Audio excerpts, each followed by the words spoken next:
कड़ाके की ठंड पड़ रही है। लोग घरों में अपने आप को ठंड से बचाने के तमाम उपाय कर रहे हैं, लेकिन हमें एक बात याद रखनी होगी, लोग बीमार भी उसी रफ्तार से पड़ रहे हैं और दुर्घटनाएं भी होनी जारी हैं। यानी खून की आवश्यकता अब भी बरकरार है, खून की जरूरत अब भी अस्पतालों में उसी रफ्तार से पड़ रही है, लेकिन लोग खून देने नहीं आ रहे हैं ब्लड बैंकों में।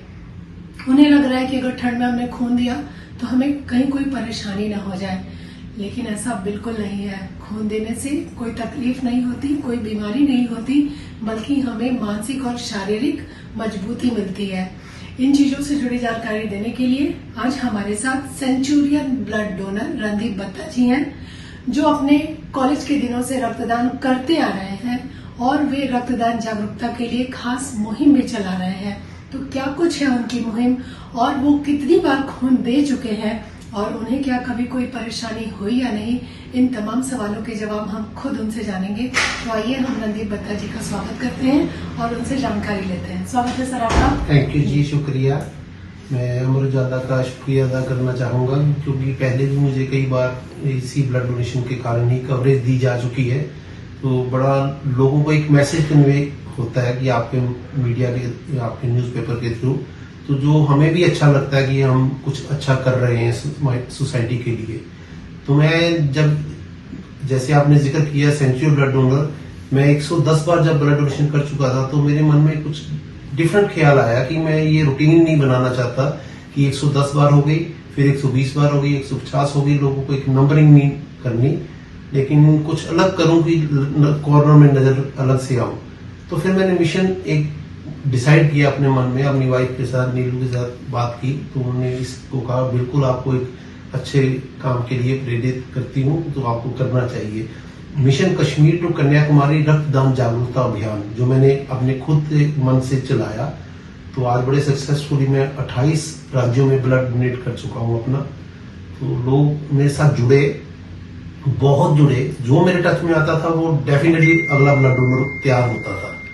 तो इसमें कड़ी में कोई 100 कर चुका है, कोई 50 कर चुका है, कोई 70 के करीब है। बोले रेगुलर इन टच रहते हैं, मुझे मैं भूल जाऊं उनका फोन आता है, सर अगला ब्लड कैंप कब लगेगा, तो हम करना चाहते हैं। इस कड़ी में मैं 28 राज्यों में जब कर चुका हूं, तो 189 या 190 टाइम ब्लड डोनेशन मेरी हो चुकी है, जिसमें 55-56 के करीब प्लेटलेट्स है और 133 या 134 134 टाइम मेरी हार्ट ब्लड डोनेशन है। और रही बात कमजोरी की, सर्दी गर्मी कोई मैटर नहीं करती है। लोगों को एक मैसेज देना चाहता हूं आपके मीडिया के थ्रू से, कोई वीकनेस वाला सिस्टम नहीं है। आज मैं 58 प्लस एज में हूं, लेकिन कोई मैं अगर कहूँ वीकनेस वाला काम, कोई वीकनेस वाला काम नहीं है। ये आपके मन का वहम है। आप रेगुलर ब्लड डोनेट करिए। जो ब्लड डोनेशन की डिमांड है, डोनर्स उनकी पेशेंट की डिमांड डॉक्टर्स की तरफ से हॉस्पिटल्स में, वो आप निष्काम करके पूरा करिए। ये सोच के नहीं कि कल को हमें जरूरत पड़ेगी तो हमें नहीं मिलता। अमूमन ये टेंडेंसी माइंड में आती है उनके कि नहीं हमें तो मिलता नहीं। ये मत सोचो, आप करो कि आपने क्या करना है।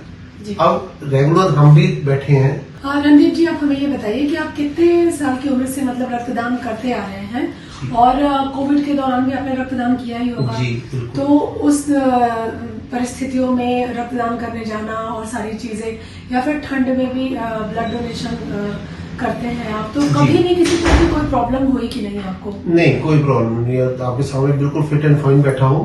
तो अगर हम बात करें कि शुरुआत कब हुई, हमारा एनसीसी कैंप गया था, ये पंजाब यूनिवर्सिटी कॉलेज की तरफ से, चैल, शिमला के साथ चैल है। तो वहां उस समय मेरी एज 17 साल थी, लेकिन फिटनेस पॉइंट ऑफ व्यू से मैं हमेशा ही अपने आप को, एक सेल्फिशनेस रही है कि मेरी सेहत ठीक होनी चाहिए। ये भी एक रीजन है कि मैं ब्लड डोनेशन रेगुलर करता हूँ। और वहां से मेरी शुरुआत हुई थी 17 साल की उम्र में चैल से। तो फिर वो लोगों की डिमांड, लोगों के दुख परेशानियां देख करके मैंने कहा ये तो बड़ा अच्छा काम है, एक नोबल कॉज भी है।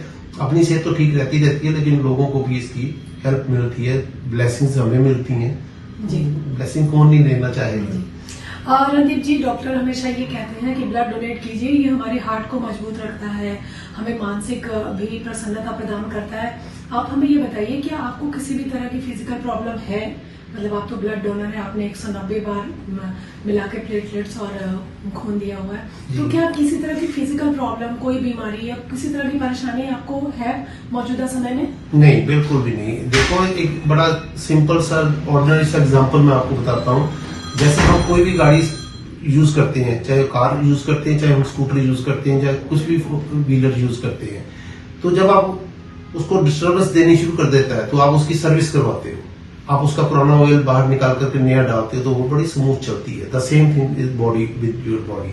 आप अपनी बॉडी की पुराना अपने जो ब्लड निकल जाता है तो नया ब्लड बनता है, आपको खाने को भी मन करेगा, आपको एक्टिवनेस भी आएगी, आंखें कान सब आप फील करोगे कि हम एक्टिव फील कर रहे हैं। तो बीमारियां तो जब भी आप डॉक्टर के पास जाते हो, सबसे पहले क्या कहता है, अपना ब्लड टेस्ट कराओ।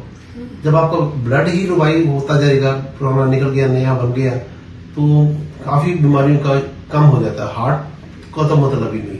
अब मुझे कभी टचवुड आज तक तो कभी कोई प्रॉब्लम आई नहीं, बाकी परमात्मा के हाथ में जो ब्लेसिंग्स आप लोगों की। डॉक्टरों की कही सुनी बातें हम गंभीरता से लेते हैं, लेकिन आज हमारे सामने एग्जाम्पल है रणवीर दत्ता जी, जो 190 बार खून दे चुके हैं और इन्हें किसी भी तरह की कोई प्रॉब्लम नहीं है।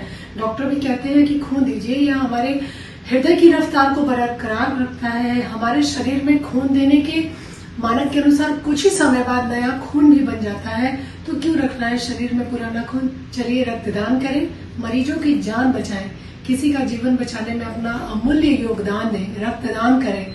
रणदीप दत्ता जी ने आज बहुत अच्छी जानकारी दी, धन्यवाद सर। अगर आप ये वीडियो YouTube पर देख रहे हैं तो हमारे चैनल को सब्सक्राइब करें और बेल आइकन को दबाना ना भूलें। अगर आप Facebook पर ये वीडियो देख रहे हैं तो हमारे पेज को लाइक करें।